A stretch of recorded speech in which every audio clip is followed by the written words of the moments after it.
मेरे प्यारे भारतवासियों, जय हिंद, जय भारत। मेरे दोस्तों, मेरे मित्रों, बच्चों, बुजुर्गों, भाइयों तथा बहनों, स्वस्थ रहो, मुस्कुराते रहो, खुश रहो।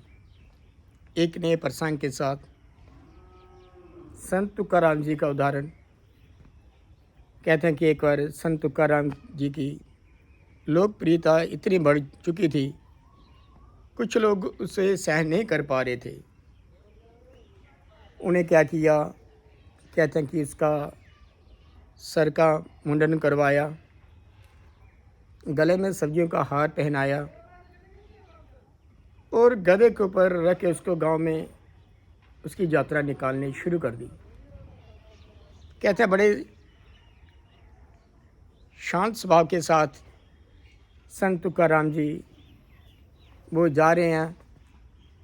कोई ऐसी दूसरे मन के भीतर भाव नहीं उठ रहे हैं।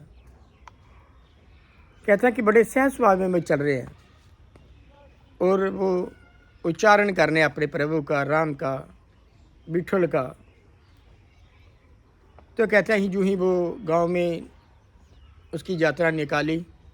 यूँ ही अपने घर के नज़दीक पहुंचा, जब उस पत्नी ने देखा बड़ी क्रोधित हुई कि ये क्या मेरे पति का हाल कर रहे हैं।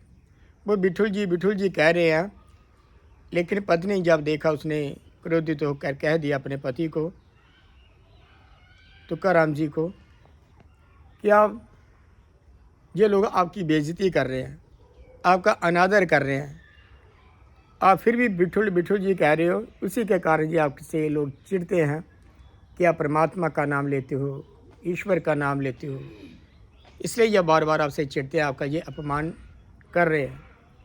लेकिन फिर भी आप मुस्कुरा रहे हो, खुश हो। आगे से कहते हैं कि तुकाराम जी ने अपनी पत्नी को बड़े सहज स्वभाव में कह दिया कि भाग्यवान सुन, मैंने आज तक कोई सवारी नहीं की थी।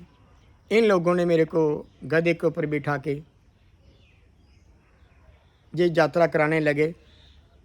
मुझे अपने गांव में बहुत से लोग कम जानते थे, लेकिन अब इन्होंने गांव से ये एक दो गांव से जब ये यात्रा निकाली, सभी मुझे जानने लगे और पहचानने लगे।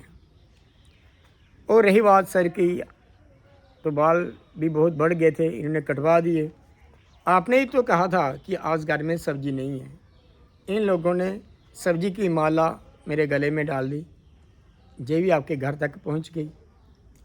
कहते हैं कि वो ऐसी बात कर रहे हैं जिन्होंने उनकी यात्रा निकाली थी, जिन लोगों ने जो उसको अपमानित कर रहे थे, उनके प्रेम से ये बात सुन रहे थे, अंदर से उनके प्रेम से ये आवाज़ निकल रही थी, बड़े सहज स्वभाव में, बड़े प्रेम से।